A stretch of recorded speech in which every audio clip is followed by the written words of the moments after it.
Dito po sa Juan 17:1 at 3, ganito po ang pahayag ng banal na kasulatan. Ito po, pagkasabi ni Jesus dito, tumingala siya sa langit at nagsabi, Ama! At ito ang buhay na walang hanggan, ang makilala kanila, ikaw na kaisa-isang tunay na Diyos at si Jesucristong sinugo mo. Sino pong iisang tunay na Diyos? Ang Ama. Ilan? Isa. Yun. Dahil sa nabasa yan na ang Ama ang iisang tunay na Diyos, therefore, ang konklusyon nila, sino pong iisang tunay na Diyos? Ang Ama. Ilan? Isa. Kaisa-isa. Si Kristo, sinugo. Sino nagsugo? Ang tunay na Diyos. Iba ang nagsugo, iba ang isinugo. Ang nagsugo, ang tunay na Diyos. Isa lang yon. Ang isinugo, si Kristo. Yon ang argumento sa mga ministro ng Iglesia ni Cristo gamit ang Juan Kapitulo 17, 1, 3. Alam nyo, malaking problema sa mga ngaral ng Iglesia ni Cristo itong only. Dahil para sa kanila ay virtually o totally nag-iisa lang talaga, no exception.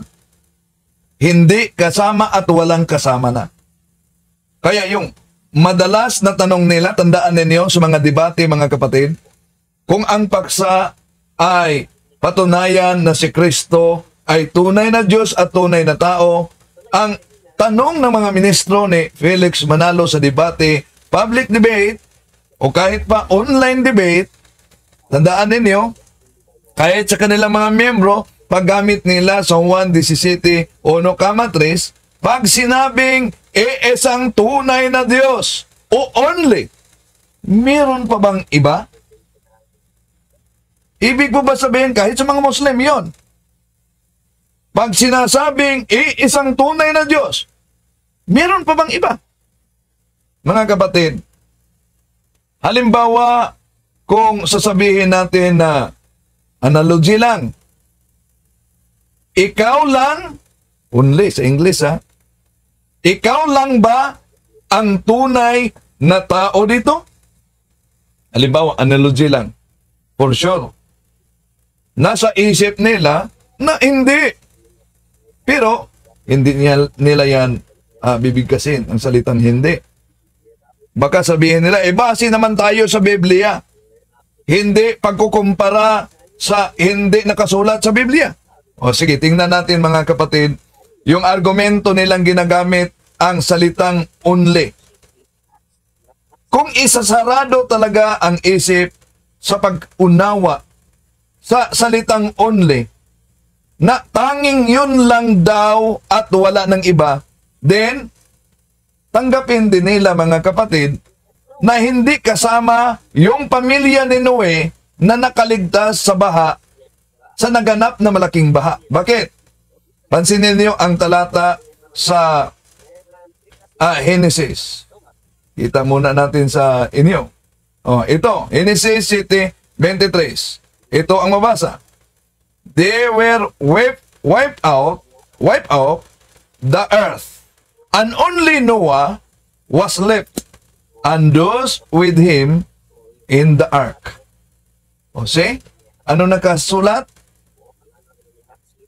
Sa pamamagitan ng baha, they were wiped off the earth, and only Noah was left, and those with him in the ark.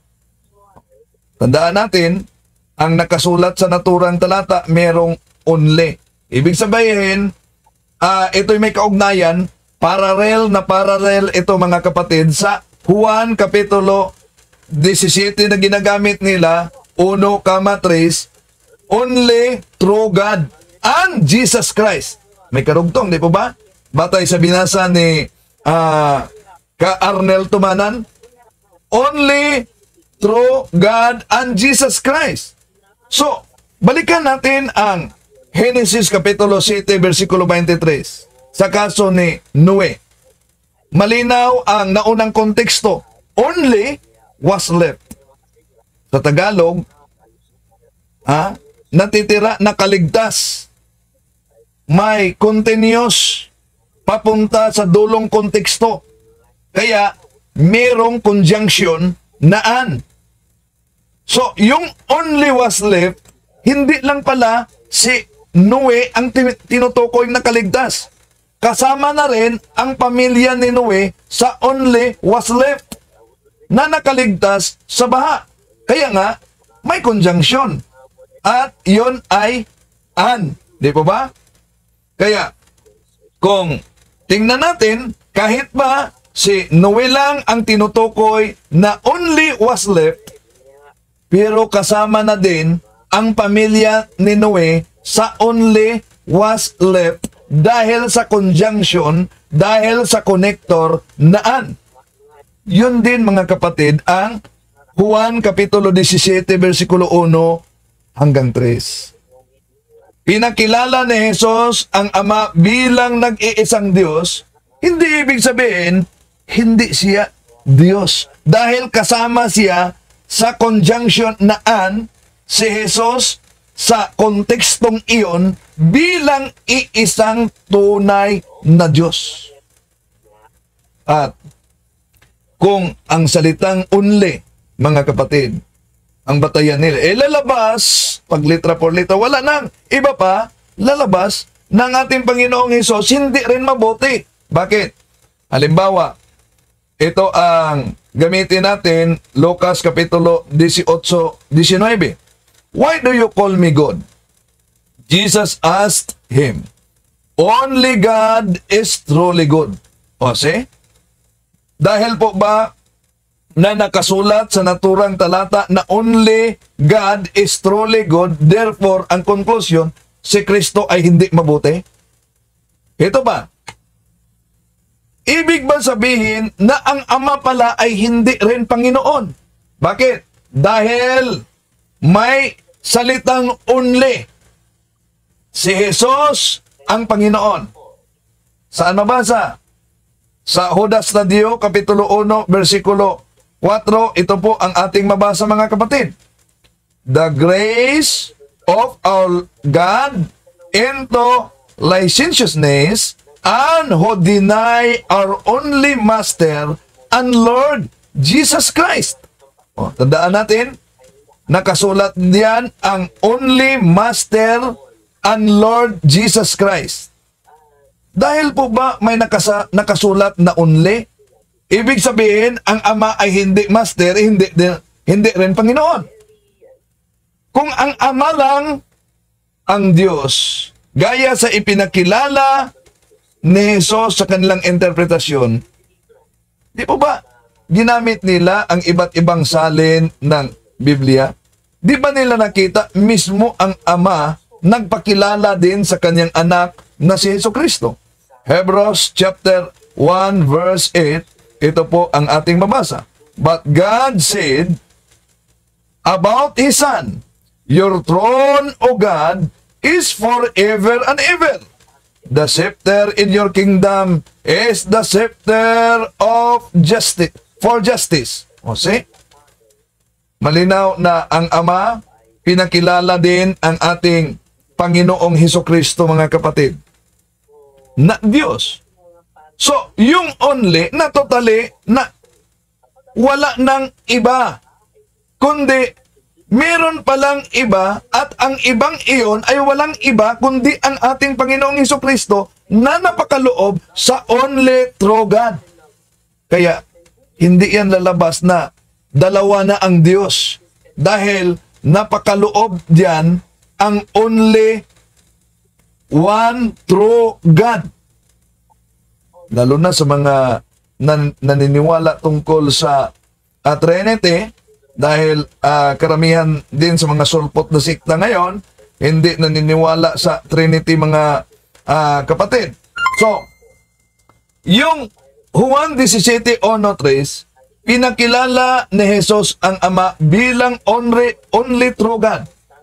Hindi ibig sabihin, hindi na ang ating Panginoong Jesucristo Diyos, kundi kasama siya sa pagiging only dahil maraming talata, mga kapatid sa Biblia, nagpapatunay na ang ating Panginoong Jesucristo ay tunay na Diyos at tunay na tao. At kung balikan natin ang nakasulat sa Genesis Kapitulo 7, versikulo 23, mabasa natin na they were wiped off the earth. And only Noah was left. Ibig ba sabihin sinuwi lang at wala na bang iba? Kaya isip-isip naman pag may time. Nauna natin na tinalakay ang isa pang argumento nila batay sa ginagamit nilang argumentong Oseas Kapitulo 11, versikulo 9. Isa din yan. Sa Oseas 11:9, maliwanag po na sinabi ng Diyos na siya ay hindi tao. Sa Ezekiel 28:2 naman, sinabi rin ng Diyos na ang tao ay hindi Diyos. Kaya't ang tao po ay tiyak na hindi Diyos at ang Diyos ay tiyak na hindi tao. So iyon ang kanilang argumento na ang tao ay hindi Diyos at ang Diyos ay hindi tao. Alam nyo, di naman tayo tutol sa argumentong yan, mga kapatid.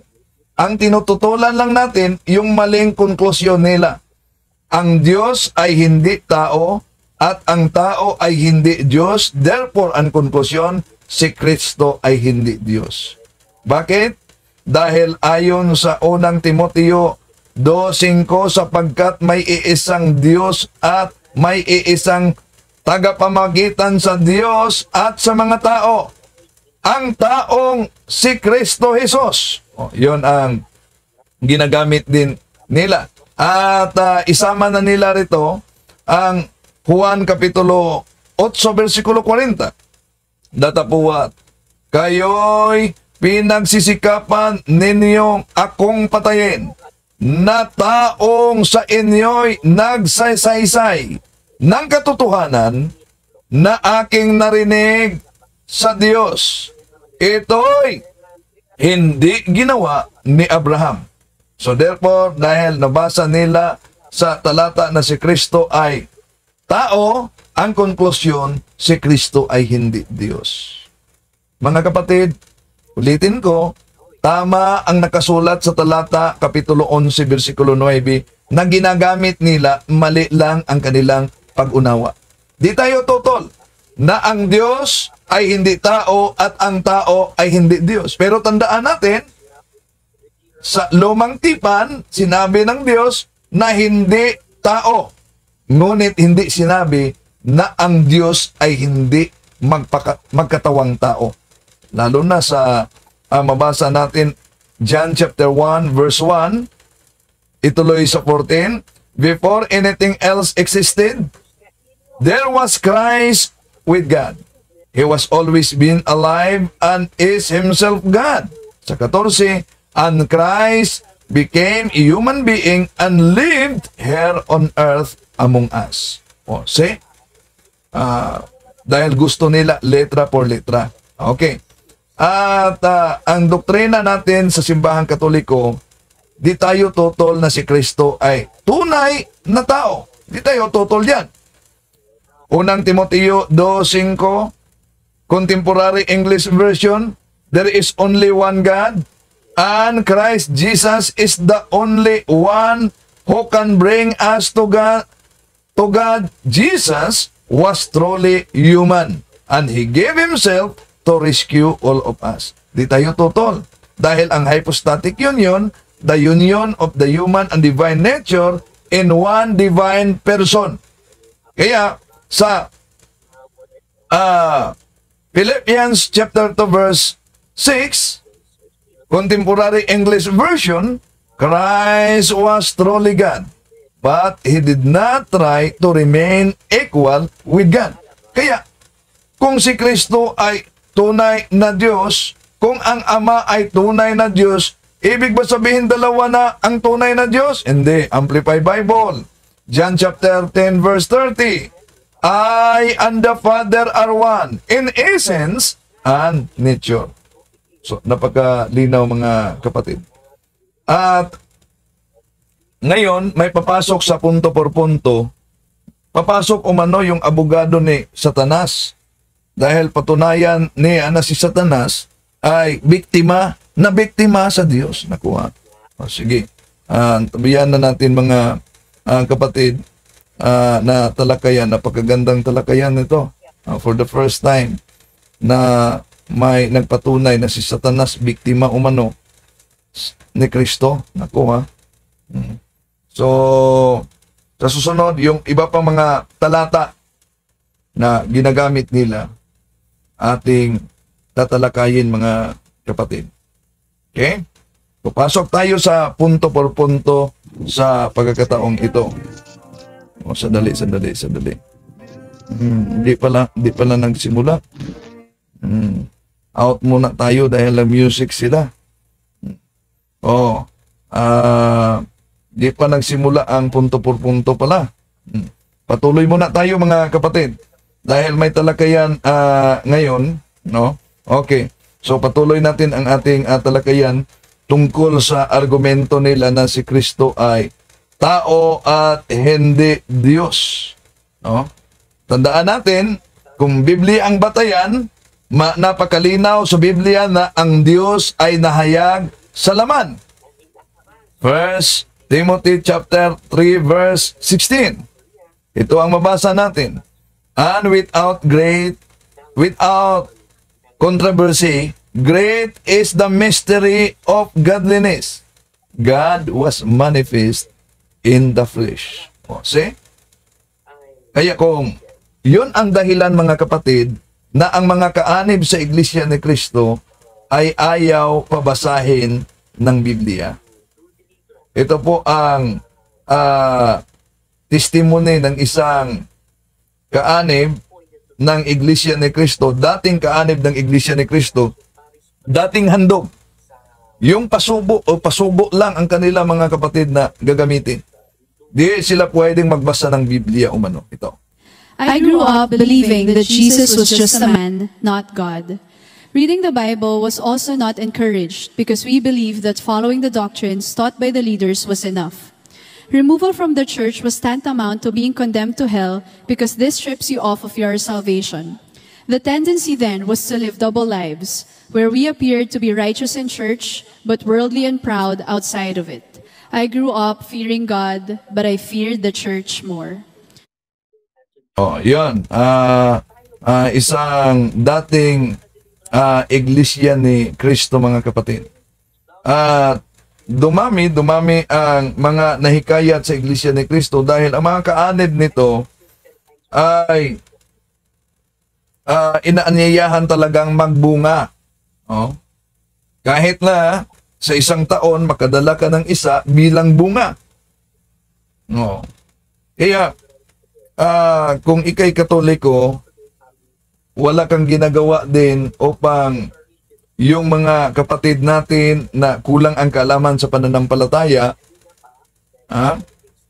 madala natin sa tunay na simbahan, abay,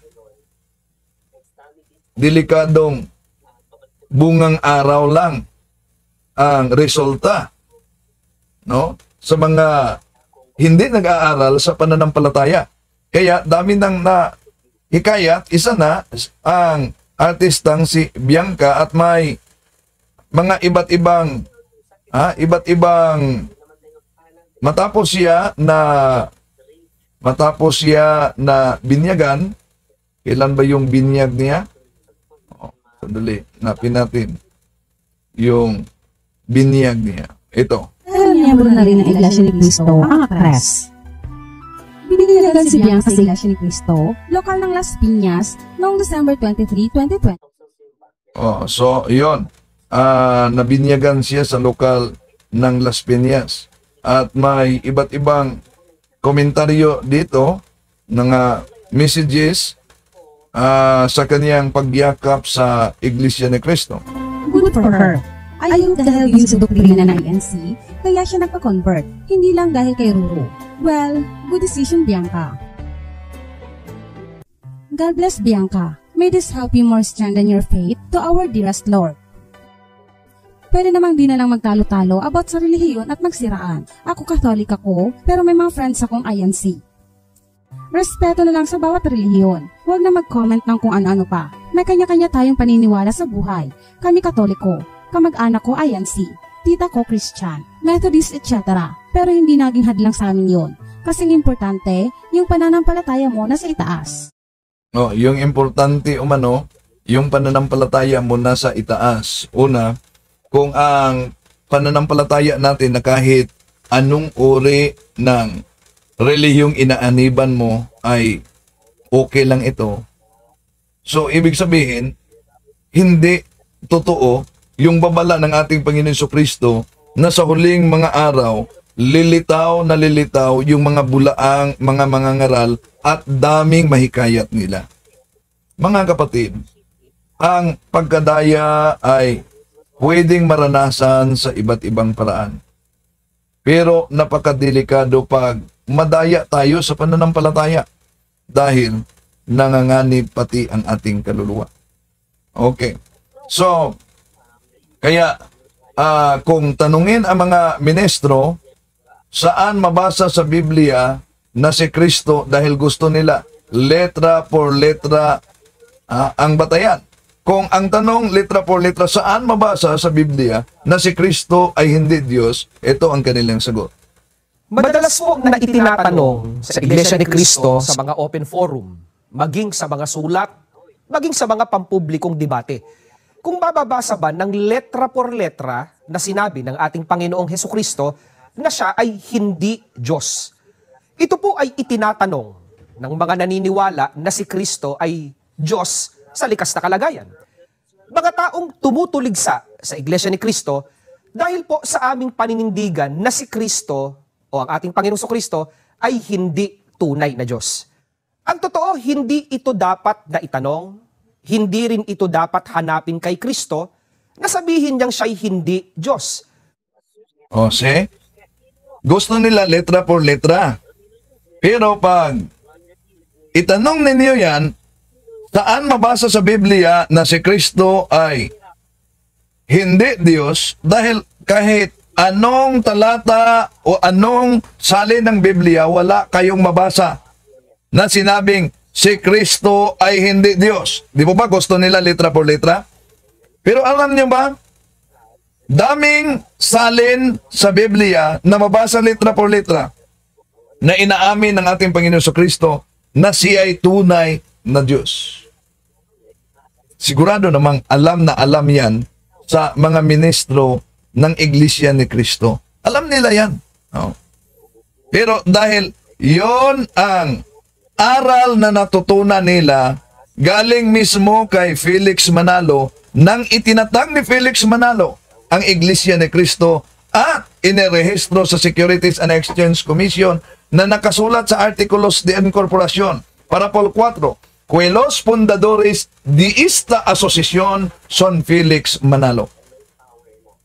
At isa pa sa argumento nila, mga kapatid, na si Kristo hindi Diyos, tandaan ninyo, ito din ang argumentong ginagamit ng mga balik Islam. Unang Korinto 8:6. Dito po sa aklat ng unang Korinto, sa 8:6 ay ganito ang nakasulat. Ngunit sa ganang atin ay may isang Diyos lamang, ang Ama, na buhat sa Kanya ang lahat ng mga bagay. Maliwanag po sa talatang ito na ating binasa na sa ganang mga tunay na Kristiyano, maging sa panahon po ng pagtuturo ng mga apostol, nang ang ating Panginoong Kristo ay nasa langit na, naiisa lang ang kinikilala nilang tunay na Diyos. Kailan ba nagturo, halimbawa ang simbahang Katoliko o tayo mga kapatid, na merong 2 o 3 tunay na Diyos? Di po ba iisa lang? Pero balik natin, susuriin natin mabuti itong ginagamit nila na talata, unang Korinto 8:6. Ito ang palaging ginagamit ng mga ministro ni Felix Manalo para patunayan na ang ating Panginoon Jesucristo ay hindi Diyos kundi tao lamang. At kung ikaw ay Katoliko at inosente ka at wala kang hindi ka nag-aaral sa pananampalatayang Katoliko, abay, delikadong mapaniwala kanila, mga kapatid, dahil sa nakasulat, one God the Father, ang Ama lang ang sinabihan diyan umano, at si Jesus hindi sinabing Diyos umano. Kaya litin natin bago tayo papasok sa punto por punto, dahil sinubukan nating makapasok, di pala nagsimula. Papasok ngayon yung abogado ni Satanas. Patunayan niya, antayin niyo, antabayanan ninyo, patunayan niya na ano daw, si Satanas ay biktima lang sa Diyos. Naku meron palang abogado si Satanas dito. Okay. So, ngayon, mga kapatid, susuriin nating mabuti yung ginagamit nilang talata unang Korinto 8:6 na dahil lang sa sinasabing one God the Father, kaya ang kanilang konklusyon na ang ating Panginoong Hesukristo ay hindi Diyos. Dahil sinasabi na only one God, the Father.